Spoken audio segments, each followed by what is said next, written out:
আজ দুপুরে রান্না করব ফুলকপি আলুর তরকারি আর ভাত, তাও আবার নিরামিষ। আজ শনিবার, তাই নিরামিষ রান্না করব। বাসন মাজা, কাপড় কাচা, ঘর দাবার ঝাড় দিয়ে মুছে নেওয়া, রান্নাঘর পরিষ্কার করা, সমস্ত বাসি কাজ সেরে নিয়ে স্নান করে নিয়েছি।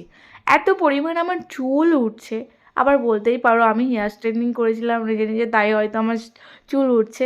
না, আমি যেই ভাড়া বাড়িতে এসেছি না, ওখানে জলটা হয়তো আমার শ্যুট করছে না, কারণ নোনা কলের জল তো হট করে হয়তো তাই শ্যুট করতে চাইছে না, তাই প্রচুর পরিমাণে চুল ফোন দেখে দেখেই সিঁদুরটা পরে নিলাম। একটা ছোট্ট দেখে আয়না কিনতে হবে, আমাদের কাছে আয়না নেই একটা।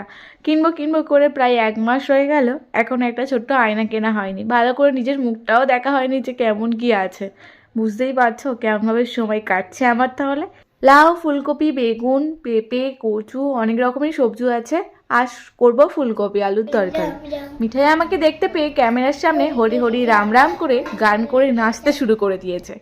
আমি বললি যে তুমি আমার কাছে একটু বসো দেখি। পাগলের মতো খালি এখান ওখান চলে যাচ্ছ হাঁটতে পারার পর থেকে।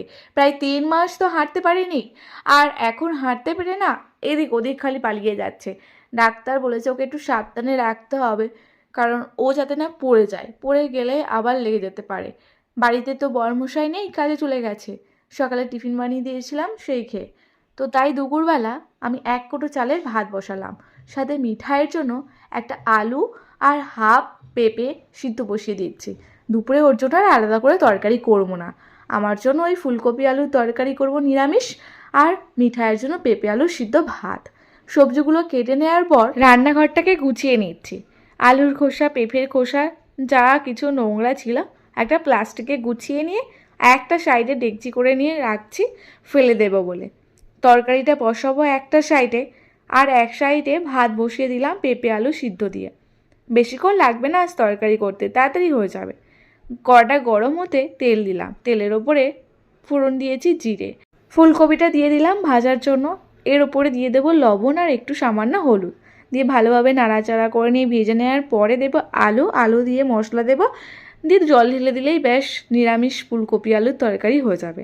রান্নাটা নাড়াচাড়া করে নেওয়ার পর গ্যাসটাও ভালোভাবে মুছে নিলাম।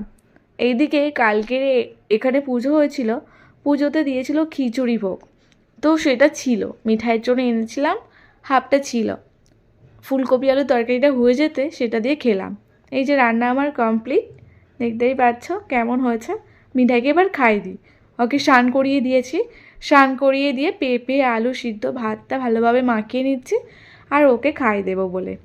কালকে আবার নতুন একটা মিনি ব্লগ নিয়ে আসছি, তোমাদের কেমন লাগলো অবশ্যই বলো। আর এইভাবেই